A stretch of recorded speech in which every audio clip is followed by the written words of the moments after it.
Bonjour, bonsoir les Bogey Players et bienvenue dans cet épisode 16 du 19e trou. Tout d'abord, bonne année 2023, on est très content d'être toujours là, on a commencé ce podcast en 2022, on est là en 2023, on ne vous a pas oublié, on a fait une petite pause, un petit break, on a eu de bonnes vacances. La question que vous attendez tous, Pierre, comment tu vas? Et bonne année Pierre. Bonne année Alexandre, mes meilleurs vœux à toi et à vous tous qui nous regardez. Écoute, je vais très bien, très bon début d'année mais très très content d'être de retour là avec toi ici sur le canapé pour parler golf. C'était la rentrée un petit peu là en ce début d'année. C'est un peu le début de la saison 2 presque du 19e trou où on part un petit peu du début de saison. Et non, très excité et beaucoup d'attentes pour cette année. Et je pense que voilà, on peut souhaiter aux Bogey Players une bonne année avec, j'espère, du bon contenu et des trucs sympas cette année encore pour continuer de faire grandir la chaîne. Vous êtes maintenant plus de 300 abonnés en quoi 4 mois de chaîne. Ouais. Je sais pas si c'est bien, si c'est pas bien. En tout cas, moi je trouve que c'est beaucoup. 300 et non, l'idée c'est de continuer de créer du contenu de qualité pour vous. Je pense qu'on a plein d'idées qui sont venues de votre part et aussi qui viennent de nous, où il va falloir faire jouer les relations, avoir des trucs, du contenu vraiment sympa et toujours plus de golf quoi. Bah, totalement d'accord avec toi. Pour ce début d'année 2023, on a beaucoup de choses. Ça fait 4 mois qu'on a lancé la chaîne, mais ça fait vraiment 1 mois et demi qu'on sent que ça a boosté. On a pris plus quasiment 250 abonnés en 1 mois et demi. On sent que ça marche, ça fait plaisir, ça donne envie de continuer et c'est pour ça qu'on est là. Les vidéos des matchs ont eu beaucoup de succès, évidemment. Je pense que l'idée, c'est de continuer avec ce 19e trou parce que c'est un petit peu notre rendez-vous hebdo. On sait, on va pouvoir parler golf. Mais qu'il faut qu'on sorte, qu'on aille se jouer des matchs, se jouer des parcours sympas, peut-être des petits voyages, peut-être des matchs avec d'autres joueurs, des pros, pas des pros, enfin voilà. On va s'éclater et on va laisser notre créativité et notre imagination n'être que notre limite cette année. Exactement, et on espère que vous allez être là pour nous suivre toujours en 2023 et que vous allez être de plus en plus nombreux. Mais pour en revenir à ce 19e trou, revenons à ce dont on doit parler. Exactement, on a quoi un petit peu au menu, Pierre, cette semaine? Cette semaine, donc on avait le retour officiel, le début de saison 2023, parce que la saison sur le PGA Tour avait déjà commencé depuis 2-3 mois, je dirais presque. Excusez-moi. Et donc, on avait le tournoi des champions, le Sentry Tournament of Champions, qui se jouait à Hawaï, si je ne me trompe pas, Honolulu. Honolulu, c'est Hawaï. Parce que je crois qu'il y a 2-3 îles. Mais voilà, je suis pas un expert géographie Hawaï. Mais voilà, ça se jouait à Hawaï. Il y avait tous les vainqueurs. En gros, le champ était compris de vainqueurs de ton année dernière. Le top 30 de la FedEx, il y avait quelques exemptions selon tes places. Mais donc, un très beau champ où on a eu un super tournoi et certainement, je disais, le plus gros comeback égalisé d'un dernier tour comme ça pour la victoire de Jon Rahm qui commence sur les chapeaux de roue.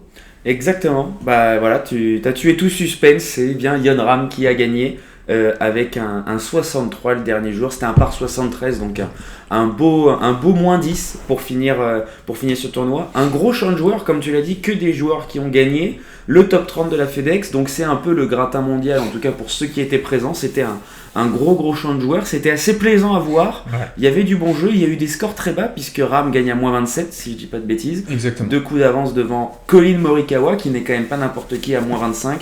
On va en parler un peu. Collin qui perd encore alors qu'il était en tête après 3 tours avec 3 premières belles cartes. Il était déjà à moins 24 je crois après 3 tours, c'était quand même très très bas.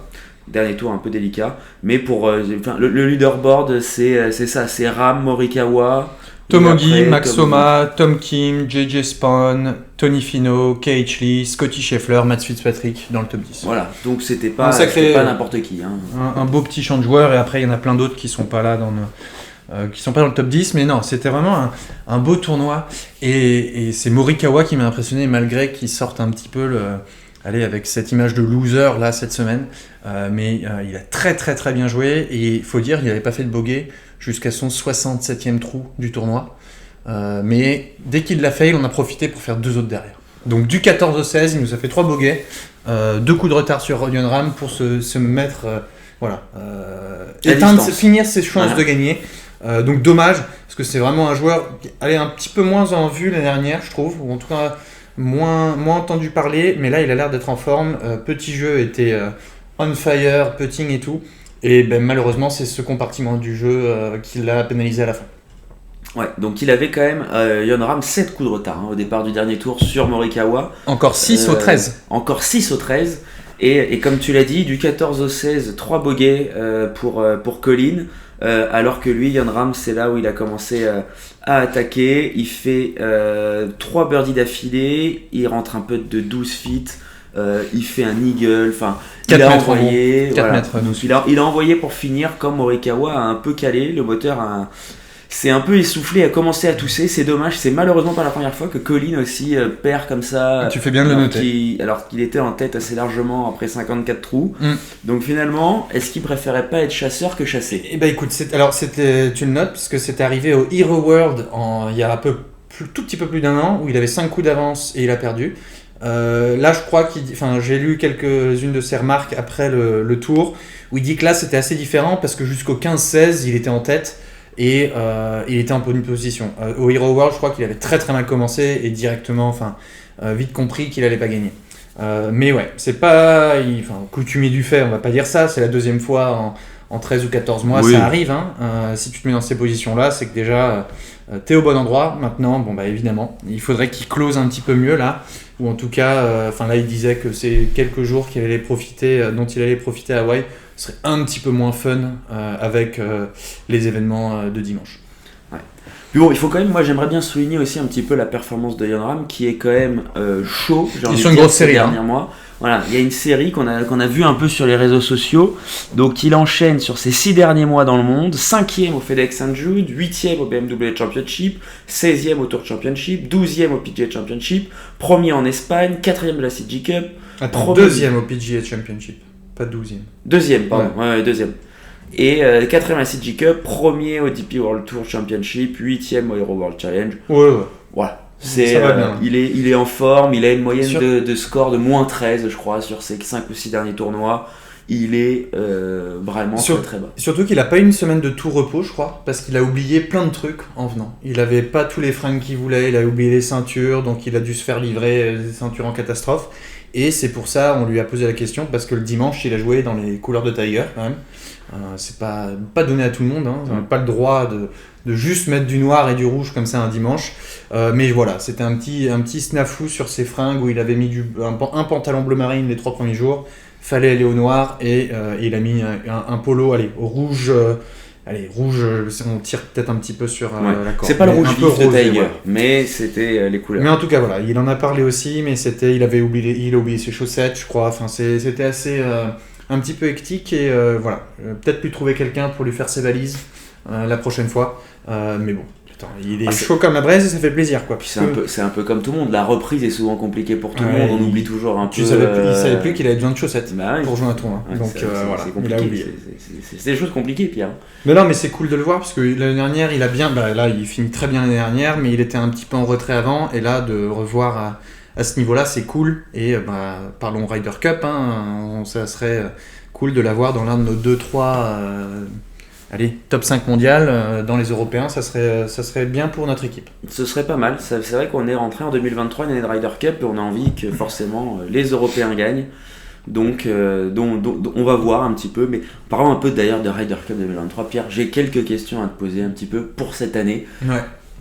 On va faire un peu appel à Madame Irma, il y a ta boule de cristal. On fait prédiction là. Qu'est-ce que tu fais un peu comme prédiction pour 2023 ? Peu importe, je te donne pas de cadre, donne-moi 2-3 trucs que tu vois arriver en 2023. Tu sais les trucs cool qu'on pourrait faire si on savait éditer des vidéos bien là avec une boule, moi tu nous mets un petit genre de turban là un peu là je sais pas quoi.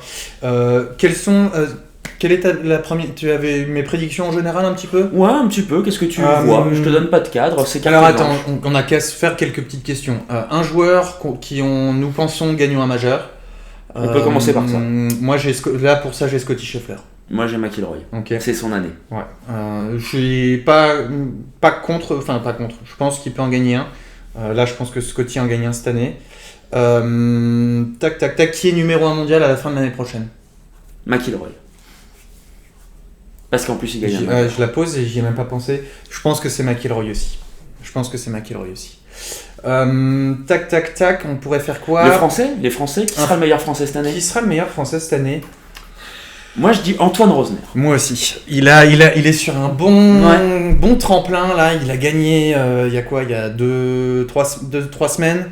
Sur un bon tremplin. Là on va parler du tournoi, mais il joue la Hero Cup ce week-end. Donc c'est aussi un bon truc. Je pense qu'il peut le lancer encore. Mais ouais, je pense que ça pourrait être son année, un peu grosse, meilleure année sur l'European Tour. Je pense qu'il c'est le meilleur Français cette année. Il a l'Hero Cup, bon c'est pas non plus quelque chose d'exceptionnel mais c'est sympa à jouer. Et je pense qu'il fait top 30 de la Race to Dubai. Et je pense qu'il est, top 50 ou 60 mondial à la fin de l'année. Voilà. Ouais. Je lance. Let's go Antoine. Maintenant on fera les... Ce qui va être bien, c'est que si on est encore là l'année prochaine à faire, on pourra revenir en arrière et dire tiens, toi là t'avais dit des belles conneries là. Ouais. Après, est-ce que t'as un peu un... Moi j'en ai un, mais un jour... Enfin, c'est pas une catégorie ou quoi que ce soit, mais un peu... Soit c'est une surprise, soit un joueur qui confirme, un joueur qui un peu marque 2023... un dont on parlera l'année prochaine d'une façon ou d'une autre, que ce soit le rookie ou un mec qui a pété l'année 2023. Ouais, j'avais pas réfléchi, mais j'en ai un. Je vais dire Tom Kim. Ok. Tom Kim, il a été lancé avec sa President's Cup. C'est un bon pick. Il a 21 ans, il a joué quelques bons tournois, il était là ce week-end. Je pense que Tom Kim, ça va être la saison de la confirmation. Et lui, je le vois bien dans le top 30, voire top 20 mondial à la fin de la saison. C'est un très bon pick. Et avec des bonnes perfs en majeur. Ouais. C'est un très bon pick et moi j'en ai deux un peu en balance et ces deux qui ont été en plus moi ça me vient je crois que c'est l'US Open que Matt Fitzpatrick gagne contre Will Zalatoris un peu au finish. Je vais le dire Fitzpatrick, mais je vois bien l'un de ces deux là faire une grosse année et Fitzpatrick un peu parce qu'il est toujours très bien classé, c'est un super joueur top mondial mais pas dans le gratin du gratin. Tu vois Fitzpatrick sur un tournoi, c'est pas oh waouh, ok, y a un mec qui peut gagner à tout moment. J'espère que c'est un peu l'année où justement après un premier majeur il va aller percer sur je sais même pas combien de mondial il est, mais un top 10 mondial, parce que je pense pas qu'il y soit. Ou alors, tu vas me dire avec une victoire en majeur déjà. Mais vraiment de cimenter comme l'un des joueurs phares du tour cette année. Tu le vois peut-être même comme un chef de file avec des Jon Rahm et des McIlroy de l'Europe à la Ryder Cup. Ouais, bah là ça fait quand même beaucoup de chefs de file quand j'y pense, parce que t'as du Hovland aussi. Enfin, on va avoir une belle équipe en Ryder, je pense. D'ailleurs, qui gagne la Ryder Cup l'année prochaine? L'Europe. L'Europe, c'est en Italie, c'est l'Europe. On est à la maison. Les Américains, ça va pas être un parcours pour eux, un parcours large où on peut taper fort, donc c'est l'Europe. L'Europe gagne. Et une dernière, la saison de Tiger, qu'est-ce que tu vois? Bon, il joue 5 tournois. Il joue les majeurs, il va en jouer un ou deux. Allez.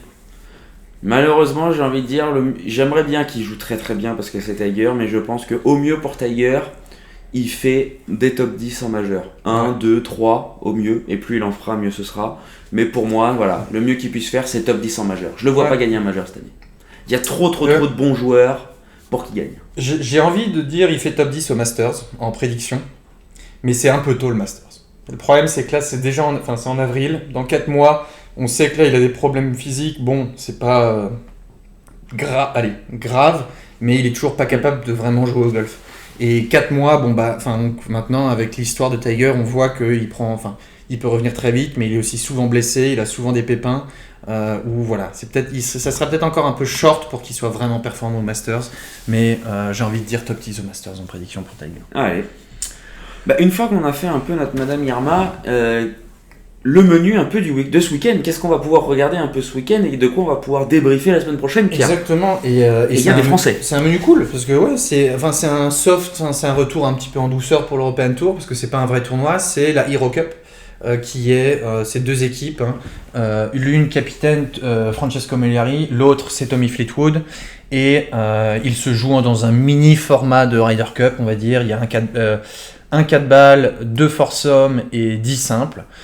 Et pour vous refaire un petit peu les joueurs, peut-être pas tous, on va vous mettre le graphique, mais voilà, il y a du Thomas Detry, du Hochgaard, du Noren, Perez et Rosner, nos deux Frenchies qui sont là, Fleetwood, Hatton, Lowry,